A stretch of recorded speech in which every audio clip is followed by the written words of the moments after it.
Mesdames, soyons rationnels par ce que nous entendons et nous voyons. Cette vidéo, elle est vraiment bien faite. Cet homme a bien parlé, mais seulement je dois rappeler que ce soit les cafés que Jean-Pierre vendait et lors de Kilomoto, c'était sous la gérance de son papa. Et lui, il avait dit, il était contre le Rwandais, il avait dit qu'on ne touchera pas à ses affaires. Et c'est comme ça qu'il a été vendre. Il est rentré dans la rébellion et il a fait une part ailleurs. Il a vendu les cafés de la plantation de son père. Il a vendu l'or qui était là pour acheter des armes et pour se battre contre Kabila. Ne l'oubliez pas.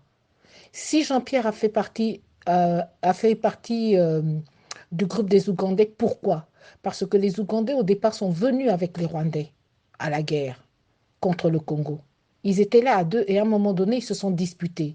Et comme Jean-Pierre n'a jamais supporté les Rwandais jusqu'aujourd'hui, qu'est-ce qui s'est passé? Eh bien, l'Ouganda et le Rwanda se sont mis à se battre sur Kisangani. Jean-Pierre a pris part avec les Ougandais parce que ils étaient contre les Rwandais.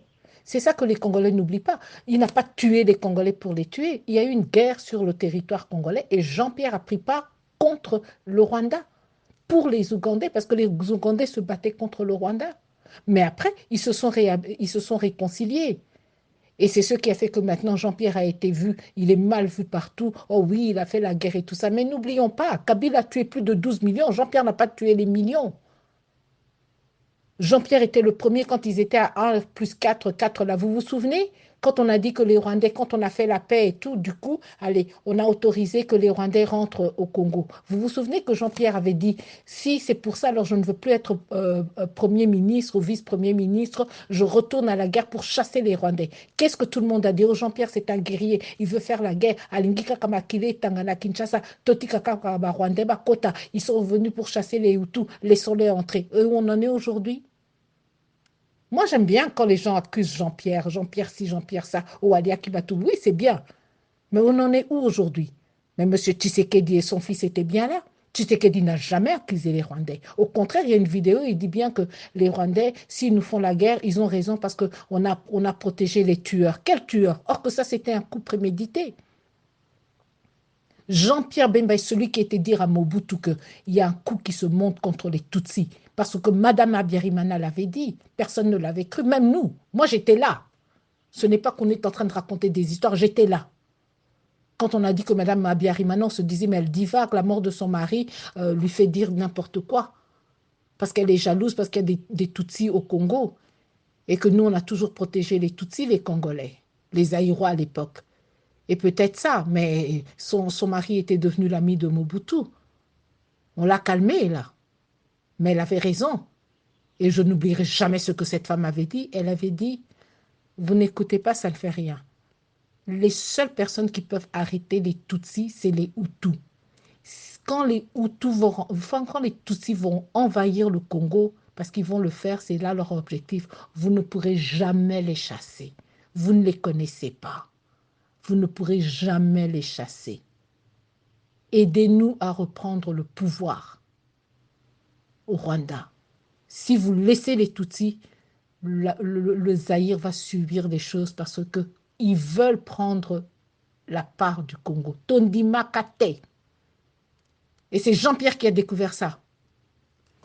Jean-Pierre a découvert quand il voulait faire la communication que le Congo était trahi par les Rwandais, par Miko. Parce que tous les appareils téléphones, cellphones là, les Celtel là, étaient sabotés. C'est lui qui a découvert ça. C'est lui. Et les Kengos sont venus tous l'empêcher. Que cet audio parte, parce que maintenant on en a marre. C'est facile à dire et tout ça, mais entre-temps, les Tshisekedi étaient toujours là. Tout ce qu'on a vécu, les Tshisekedi sont là. Les tueries se sont passées devant les Tshisekedi. Est-ce que vous avez vu un jour Tshisekedi aller à l'ONU réclamer comme le docteur Mukwege? Jamais. Ils n'ont jamais. Moi, je suis ici aux États-Unis. Ils ont été à l'ONU, ils ont préféré flatter les Américains parce que les Américains ne lui ont jamais donné le pouvoir et ils pensaient qu'ils pouvaient les dévancer, les Kabila, et le père et le fils. Pourquoi on ne lui a jamais donné le pouvoir? Pourtant, il était à l'opposition. Tout le peuple était avec lui. Pourquoi on ne lui a jamais donné le pouvoir? Parce que les Américains, les Européens ont toujours su. Ils ont dit, si un Tshisekedi est au pouvoir, si mon monsieur Tshisekedi est au pouvoir, il sera beaucoup plus dictateur que Mobutu. Parce que ce qu'il avait, Mobutu, vous pouvez l'insulter et tout, hein. mais il aimait quand même son pays. Les gens l'ont dévié de ce qu'il voulait faire.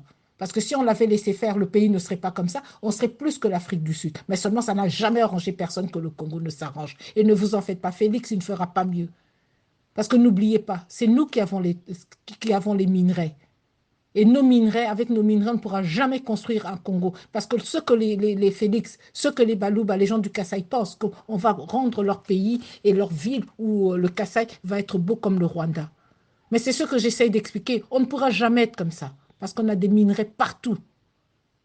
Et peut-être que là où vous voudrez peut-être construire votre belle maison, hein, il suffira qu'ils découvrent un minerai, on va plutôt vous tuer, oui, pour exploiter les minerais. Est-ce que vous devinez ça? C'est nous le fromage. Je l'ai expliqué quelque part, c'est nous le fromage. Nous ne sommes pas les souris. Les souris, c'est le Rwanda. Le Rwanda, il peut construire où il veut. Il peut faire un paradis du Rwanda. Mais le Congo ne pourra jamais faire un paradis. Parce qu'il y a des extraits de minerais partout dans le Congo. Comprenez ça. Et Tshisekedi est en train de vendre, il a vendu le Kasaï bien avant qu'il ne soit président. On me l'avait dit, je l'ai fait. J'ai fait la remarque, je crois que j'avais même fait une audio sur ça. Qu'on veut que Tshisekedi soit pour vendre, parce qu'on a découvert au Kasaï un autre minerai qui vaut plus cher que le diamant. Je l'ai dit. Et maintenant, ils pensent que, ah oui, on va faire les affaires avec les Américains, tout le monde va venir exploiter. Mais quand on exploite, on fait quoi? On fait des trous.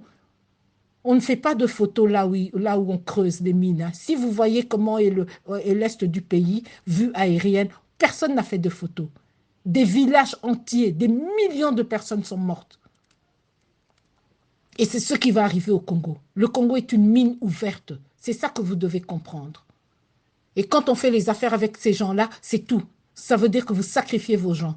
Les gens à l'Ituri, là, qu'est-ce qu'il a fait pour arrêter la guerre? Il ne fera rien. Les militaires, ce sont eux qui tuent avec les Rwandais. Et c'est eux que vous dites, oui, on les appelle là pour chasser les ADF ou je ne sais pas quoi. Les villageois ont bien dit que ces gens-là n'existent plus. C'est comme la campagne ici qu'on faisait pour Kony. Au Kony, il prend les enfants et tout, et tout, et tout. Kony, il n'a jamais existé. Kony était vieux, il avait même lancé un message. Pendant qu'ici, aux États-Unis, tous les enfants étaient là. Oui, Kony, c'est un bandit, c'est un guerrier. Il prend les enfants des autres et il les fait militaires. Kony, lui-même, depuis longtemps, il n'avait même plus d'armée, rien du tout. Il a même lui-même, il a dit, je suis vieux aujourd'hui. Et les gens disent, mais Kony est dans un village retraité là-bas. Comment se fait-il qu'aux États-Unis, on parle de lui comme si c'était actuel? C'est faux. Il n'y a même pas d'islamistes. Quels islamistes? Quels terroristes? Des terroristes qui mangent du porc? Les islamistes là qui viennent la nuit voler dans les villages et ils volent du porc? C'est ça les islamistes? Or que tout le monde sait que ce sont les Américains et les Israéliens qui les fabriquent. Non, Congolais, ne dormons pas. Vous êtes en train de perdre votre pays en applaudissant comme ça tout le monde, en voulant la paix. On n'aura jamais la paix. Cette paix n'existe pas. Kagame va prendre le Kivu et un point trait. Vous pensez que sa raffinerie d'or, là, il va la fermer à cause de nous? Mais si on fait la paix avec lui, où est-ce qu'il va aller puiser l'or comme il veut? Attendez un peu, vous réfléchissez? Réfléchissez. Et il a des avions. Il a acheté 17 avions. C'est pour faire quoi? Maintenant, au Bas-Congo, on est en train de tuer. On se tait, là, hein. La dame l'a bien dit, on commence à couper les têtes. Ça commence par couper les têtes. Et puis maintenant, on apprend qu'il y a un trafic, soi-disant, d'organes humains. Mais les trafics d'organes humains, c'est quoi? C'est les massacres. Les massacres au Kivu, c'est quoi? À l'Est. C'est aussi un trafic d'organes humains que le Rwanda fait. Et ils vont le commencer au Congo. Ils ont Rwandair. Rwandair est là. Où partent ces organes, vous pensez? Le docteur Mukwege, c'est la même chose, le pauvre. Nous, on a appris ici ce qui se passe là-bas. Tous ces blancs-là qui sont soi-disant venus l'aider. Il y a plein de trafics humains d'organes humains qui se passent là-bas. On nous l'a dit. Lui ne le sait peut-être pas, mais c'est tout ça, ces gens-là, ils sont là. Qui peut tuer les femmes violées là? Elles arrivent par centaines, des centaines de gens. Qui va s'occuper d'eux? On les tue, elles sont mortes, les pauvres, elles sont mortes des séquelles. C'est ce qui arrive. Le trafic humain, il est partout au Congo. Et en autorisant les Rwandais à rentrer, on va favoriser ça. Ils ont une banque de sang. D'où vient le sang? D'où vient ce sang? Réfléchissez un peu.